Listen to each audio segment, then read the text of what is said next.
हमारे सवाल है नरेंद्र मोदी जी से कि मध्य प्रदेश का जो घटनाक्रम हुआ उसमें स्पष्ट है कि एक उप मुख्यमंत्री है बीजेपी के देवड़ा जी, उनका एकदम करीब राइट हैंड उस पूरे नशे के 1800 करोड़ रुपए की 1900 करोड़ रुपए का नशे का कारोबार पकड़ा गया और उसके तार सारे प्रदेशों से मिले जिनके मैंने अभी नाम लिए। क्या मोदी जी भाषण ही करेंगे कि एक आध कभी राजनीतिक व्यक्ति को भी इसके लिए दोषी ठहराएंगे?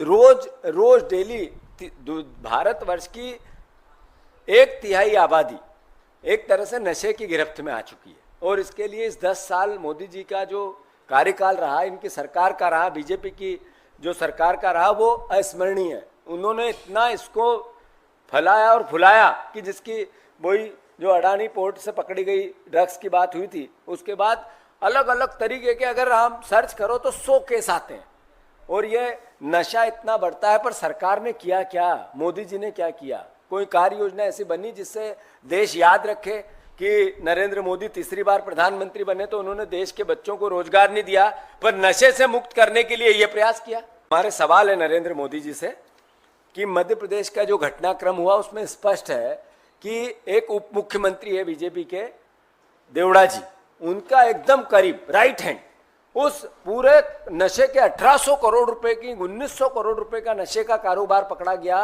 और उसके तार सारे प्रदेशों से मिले जिनके मैंने अभी नाम लिए।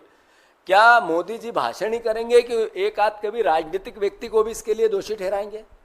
एक राइट हैंड रोज रात दिन साथ चलता युवा मोर्चा का नेता, एक उप मुख्यमंत्री आपका उसके साथ है और मोदी जी मौन है। क्यों? आखिर मोदी जी को संज्ञान में नहीं लेना चाहिए कि मेरे सरकार का एक मुख्यमंत्री का एक करीबी आदमी इतने बड़े रैकेट में पकड़ा गया, बिना राजनीतिक संरक्षण के करता होगा वही काम?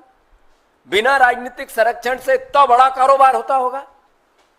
तो इसका मतलब है कि बीजेपी इसमें लिप्त है। नरेंद्र मोदी जी, अगर आप लिप्त नहीं हो, आपकी पार्टी नहीं है, तो आपने उप मुख्यमंत्री का इस्तीफा क्यों नहीं लिया? आज 10 दिन हो गए, 8 दिन हो गए, उस उप मुख्यमंत्री का इस्तीफा होना था या नहीं होना था? नहीं हुआ और सफाई दी गई बीजेपी के अध्यक्ष द्वारा कि फोटो से कुछ होता है क्या? फोटो तो कोई भी किसी के एक फोटो से नहीं होता है, 2 फोटो से नहीं होता है, 4 वीडियो से नहीं होता है। 500 फोटो और वीडियो सोशल मीडिया पूरी उनसे भरी हुई हो, उसी व्यक्ति की जो ड्रग माफिया में पकड़ा गया और उप मुख्यमंत्री के साथ, बीजेपी के ही सारे नेताओं के साथ, फिर भी आप प्रमाण मांगते हो। यानी आप देश के भविष्य को नशे की गिरफ्त में लाना चाहते हो और फिर भी उल्टा चोर कोतवाल ये स्थिति बनने लगी। तो फिर से मोदी जी से मेरा अनुरोध है कि आप मध्य प्रदेश के गली गली में ड्रग्स है, गली गली में नशा है, शराब माफिया, नशा माफिया मध्य प्रदेश के भविष्य को निगल रहा है, देश भी इसी तर्ज पे है। आप एक उदाहरण पेश करो और उप मुख्यमंत्री का इस्तीफा लो। दूसरा, जैसा मैंने कहा कि इतने राज्यों में नेटवर्क है, इसका मतलब सब दूर नशे की गिरफ्त में देश है। तो देश उड़ते भारत नशे के भावना में जो उड़ता पंजाब नाम दिया गया, एक दिन कहीं उड़ता भारत नाम नहीं दिया जाए, इसके लिए सरकार कुछ करे, कदम उठाए। ये राजनीतिक आचार विचार नहीं हो सकता, आरोप प्रत्यारोप नहीं हो सकते। कांग्रेस पार्टी एक जिम्मेवार विपक्ष है और कांग्रेस पार्टी जिम्मेवार विपक्ष होने के नाते अपना दायित्व निभाना चाहती है और ये सरकार को जगाना चाहती कि नशे के खिलाफ सकारात्मक कोई निर्णय लो। कांग्रेस पार्टी सकारात्मक रोल प्ले करेगी। ये देश के आने वाले भविष्य में, युवाओं के भविष्य में अगर इस तरह की दुर्गति बनती रही तो आखिर देश जाएगा कहाँ? एक बेटा नशा करके घर आता है, मैंने कहा कि लगभग 40 करोड़ लोग नशा करते हैं, उससे ज़्यादा करते हैं, कम नहीं। तो 50% नए बच्चे हैं, 25 साल से नीचे के हैं। वो बेटा नशा करके, ड्रग्स का नशा करके घर जाता है तो उस माँ बाप के खून के आंसू रोते हैं या नहीं रोते हैं? आखिर क्या स्थिति है? वो किसी भी क्षेत्र का, किसी भी दल का, किसी भी विचार का क्यों व्यक्ति ना हो, पर उसके परिवार में अगर कोई बेटा नशा करके जाएगा तो क्या स्थिति बनेगी?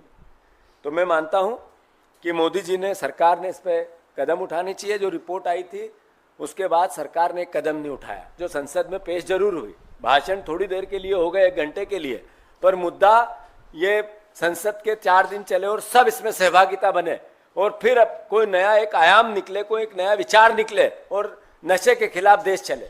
उस तरह की रणनीति का था, पर मोदी जी ने इस गंभीरता को नहीं समझा, सरकार ने नहीं समझा।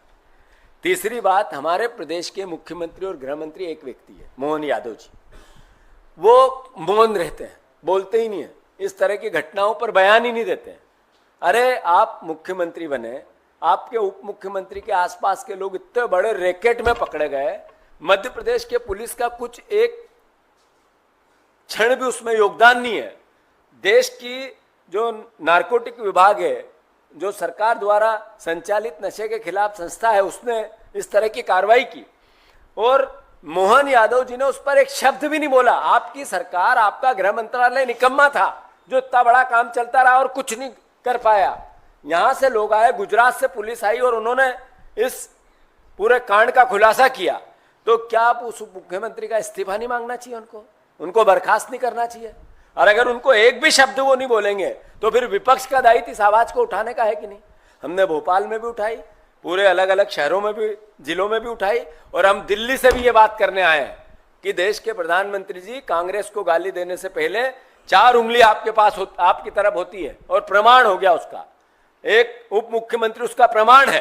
कुछ तो कार्रवाई करो, कुछ तो बोलो, कुछ तो कहो, कुछ तो बताओ ऐसा कि आप बोलते हो उसमें सच्चाई है।